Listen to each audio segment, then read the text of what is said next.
Everyone, this Ankit. Welcome back to channel. Agniveer navy SSR का देखिए जो जनरल अवेयर्स का सिलेबस है 35 से 40 चैप्टर हैं।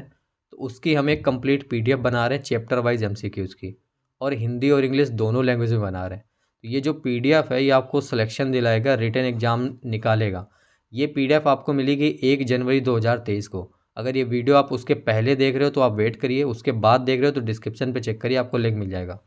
ये हमारा सेट है जनरल अवेयर्स का सेट नंबर 5, जिसमें टोटल 25 क्वेश्चन है। क्वेश्चन का लैंग्वेज हिंदी प्लस इंग्लिश है। सही करने का टारगेट 20 प्लस का है। ये वीडियो देखने के बाद इसका टेस्ट भी होगा। इन 25 क्वेश्चन का टेस्ट हमारे टेलीग्राम चैनल पे होगा।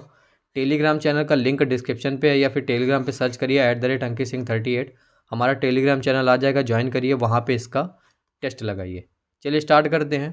25 क्वेश्चन है, 15 क्वेश्चन आपके जीके के हैं, 10 क्वेश्चन आपके जनरल साइंस के हैं। तो पहला क्वेश्चन आज की इस वीडियो का सीरीज का क्वेश्चन नंबर 101 कहता है कि खानवा का युद्ध किसके बीच में लड़ा गया।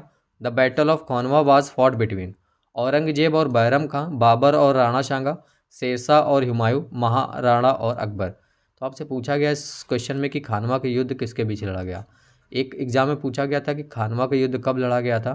तो खानवा का युद्ध 16 मार्च 1527 ईस्वी को लड़ा गया था, और ये किसके बीच, बाबर और राणा सांगा के बीच लड़ा गया था। तो बी नंबर इस क्वेश्चन का यहाँ पे राइट आंसर होगा।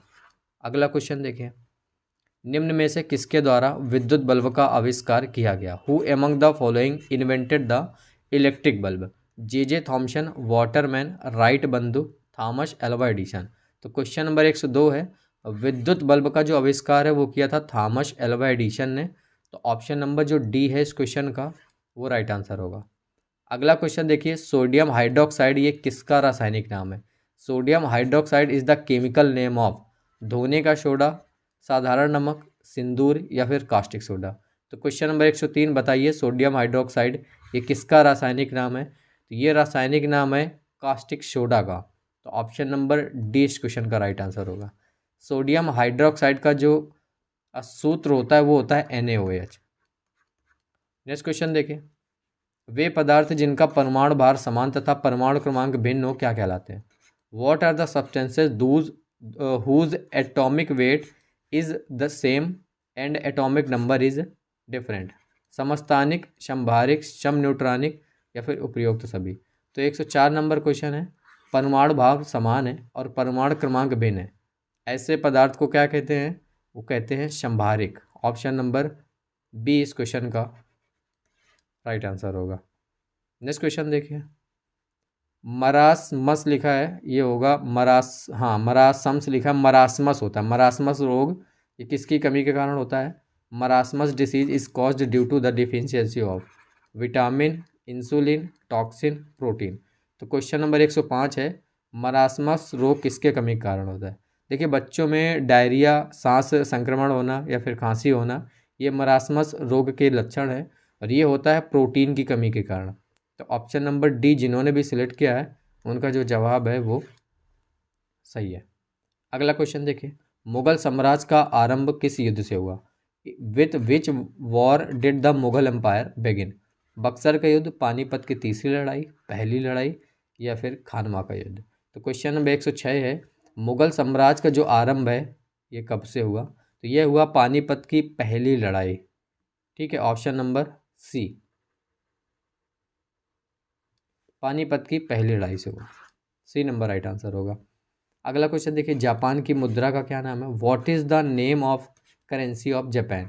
क्या रुपया, डॉलर या फिर येन। तो क्वेश्चन नंबर 107 है, जापान की मुद्रा का नाम आपसे पूछा गया है। तो जापान की मुद्रा का नाम येन है। अगर आपने डी नंबर सेलेक्ट किया है तो आपका जो जवाब है वो सही है। अगला क्वेश्चन देखिए, ज्ञानपीठ पुरस्कार किस क्षेत्र में दिया जाता है। The Jnanpith award is given in which field. Option है आपके पास साहित्य, संगीत, फिल्म या फिर खेलकूद। तो क्वेश्चन नंबर 108 है, ज्ञानपीठ पुरस्कार किस क्षेत्र में दिया जाता है। आंसर करिए। अगर आपने ऑप्शन नंबर ए सिलेक्ट किया कि साहित्य के क्षेत्र में दिया जाता है तो आपका जो जवाब है वो एकदम सही है। नेक्स्ट क्वेश्चन देखिए, 109 नंबर, संगमरमर चट्टानों के किस श्रेणी में आता है। Marble falls under which category of rocks. अग्नेय, अवसादी, कायांतरित या फिर तलछट। तो ऑप्शन है आपके पास 4। 109 नंबर क्वेश्चन है, जो संगमरमर है ये आपके चट्टानों की किस श्रेणी में आता है? तो ये आता है आपके कायांतरित श्रेणी में। तो ऑप्शन नंबर डी जिन्होंने भी सिलेक्ट किया है उनका यहाँ पे जवाब सही है। 110 नंबर क्वेश्चन देखिए, निम्नलिखित में से कौन एक सदिश मात्रा नहीं है? Which of the following is not a vector quantity? त्वरण, विद्युत धारा, बल, संवेग। यहाँ पे 4 आपकी क्वांटिटीज़ लिखी है क्वेश्चन नंबर 110 में। इनमें से एक क्वांटिटी ऐसी है जो आपकी सदिश नहीं है, बाकी 3 सदिश हैं। बताइए आंसर। तो देखिए इनमें से जो विद्युत धारा है, इलेक्ट्रिसिटी आपकी वेक्टर क्वांटिटी नहीं है, ये आपकी एक अदिश राशि है। तो आपका बी नंबर इस क्वेश्चन का राइट आंसर होगा। नेक्स्ट क्वेश्चन देखिए, मोनाजाइट ये किस धातु का प्रमुख स्रोत है? Monazite is the main source of which metal? लोहा का, तांबा का, थोरियम का या फिर क्रोमियम का? तो क्वेश्चन नंबर 101 आंसर करिए सभी लोग। मोनाजाइट जो है ये किस धातु का प्रमुख स्रोत है? तो ये है आपका थोरियम का प्रमुख स्रोत। जिन्होंने भी सी नंबर सेलेक्ट किया है उनका जवाब सही है। अगला क्वेश्चन देखिए, अमजद अली खां किससे संबंधित है? With whom is Amjad Ali Khan related? Shehnai वादन से, तबला वादन से, सरोद वादन से, कथक नृत्य से? तो क्वेश्चन नंबर 112 का आंसर करिए, अमजद अली खां किससे संबंधित है? तो देखिए ये आपके संबंधित हैं सरोद वादन से।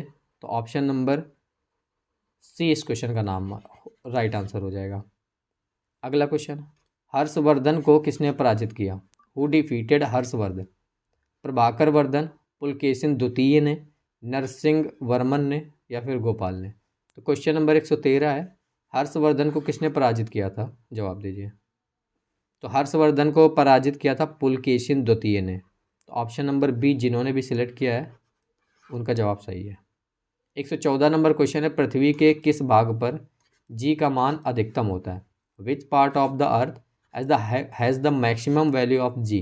भूमध्य रेखा, ध्रुवों पर, मकर रेखा पर, कर्क रेखा पर? क्वेश्चन नंबर 114 का आंसर करिए, जी का मान अधिकतम ये पृथ्वी के किस भाग पर होता है? तो देखिए ये होता है ध्रुवों पर। अगर आपने बी सिलेक्ट किया है पोल्स पर तो आपका जवाब जो है वो सही है।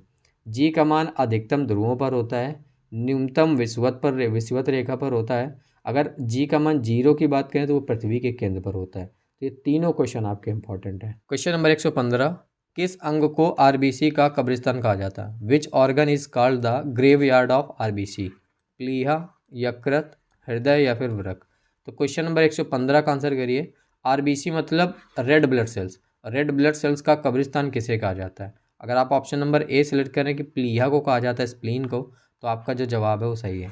देखिए आप तैयारी कर रहे हैं, आप डेली प्रैक्टिस कर रहे हैं, टेस्ट लगा रहे हैं, बुक आपके पास ज़रूर होनी चाहिए। कोई ना कोई किसी न किसी प्रकाशन की बुक होना चाहिए।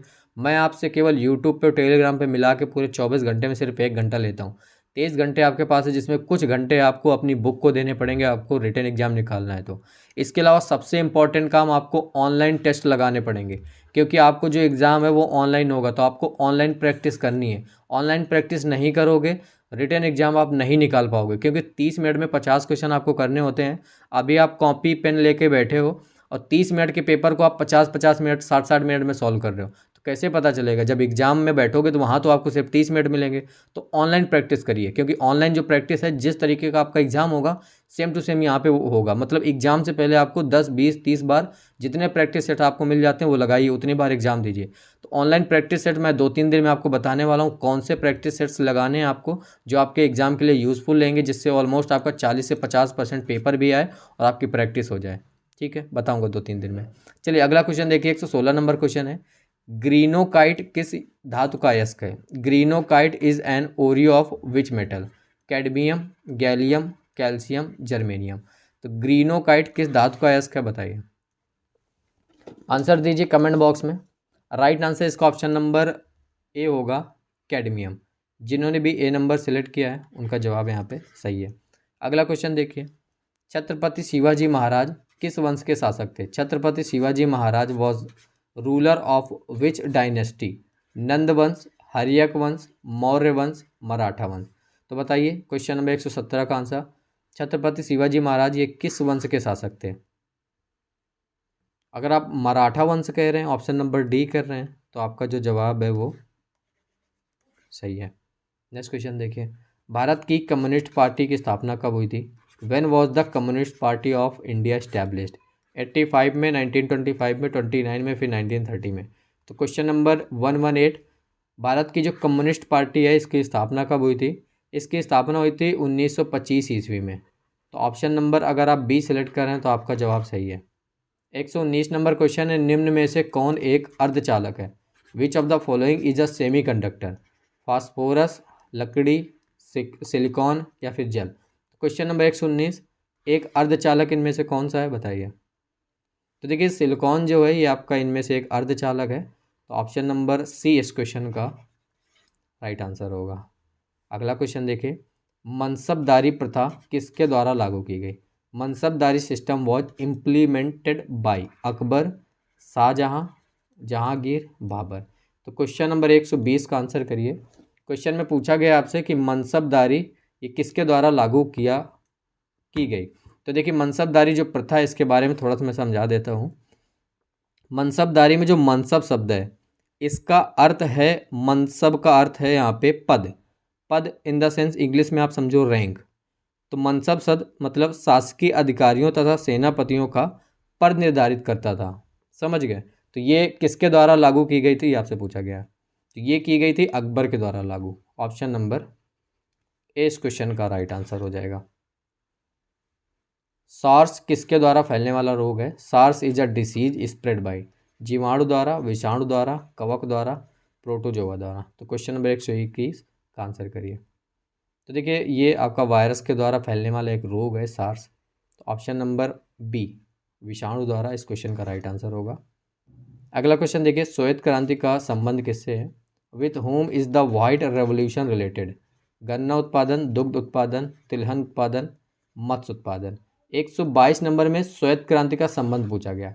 श्वेत क्रांति का संबंध है आपका दुग्ध उत्पादन से, इसे दुग्ध क्रांति भी कहते हैं। B number right answer. 123 number, अंतिम मुगल शासक कौन था? Who was the last Mughal ruler? Bahadur Shah Zafar, Aurangzeb, Jahangir, Shershah Suri. तो 123 नंबर, अंतिम जो मुगल शासक था वो था बहादुर शाह जफर। तो ऑप्शन नंबर ए जिन्होंने भी सिलेक्ट किया है उनका जवाब सही है। अगला क्वेश्चन देखिए, क्षेत्रफल की दृष्टि से विश्व में भारत का कौन सा स्थान है? What is India's place in the world in terms of area? 4, 5, 6, 7। बताइए 124। क्षेत्रफल की दृष्टि से विश्व में जो भारत का स्थान है वो है 7वां। ऑप्शन नंबर डी इस क्वेश्चन का राइट आंसर होगा। अगला क्वेश्चन, लास्ट क्वेश्चन, प्रसिद्ध जाकिर हुसैन ये इनका संबंध किससे है? With whom is the famous Zakir Hussain related? Shehnai वादन से, बांसुरी वादन से, कथक नृत्य से, तबला वादन से। 125 का आंसर करिए, जाकिर हुसैन का संबंध किससे है? जाकिर हुसैन प्रसिद्ध तबला वादक थे तो इनका संबंध तबला वादन से है। डी नंबर आपका इस क्वेश्चन का यहाँ पे राइट आंसर होगा। देखिए मैं आपको 1-2 सेट नहीं करवाऊंगा जो आप बहुत ज़्यादा इंपॉर्टेंट बोला करते हो कि एकदम बेस्ट क्वेश्चन लेके आओ। 50 सेट का टारगेट है यार। तो 50 सेट का टारगेट है तो हर टाइप के क्वेश्चन हमें कवर करने होंगे, क्योंकि ये सेट है आपके एसएसआर के लिए भी है, नेवी एमआर के लिए भी है। तो एमआर के जो कैंडिडेट है उसमें हल्का जीके आता है तो उनके लिए भी क्वेश्चन वो हल्के रखने पड़ते हैं। तो 50 सेट मतलब समझ रहे हो काफ़ी सारे क्वेश्चन हो जाएंगे। इसके अलावा हम आपके लिए पीडीएफ लेके आ रहे हैं, वो तैयार करिएगा, बुक तैयार करिएगा। रिटन एग्जाम कैसे नहीं निकलेगा बताइएगा, सारी तो व्यवस्थाएं कर रहे हैं। इसके अलावा ऑनलाइन टेस्ट लगवा देंगे तो उसमें भी क्वेश्चन आपके तैयार होंगे।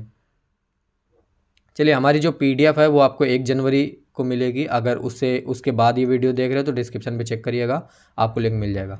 इसके अलावा हमारा इंस्टाग्राम का लिंक आपको डिस्क्रिप्शन पे मिल जाएगा, अगर आप चाहो तो मुझे फॉलो कर सकते हो। बाय।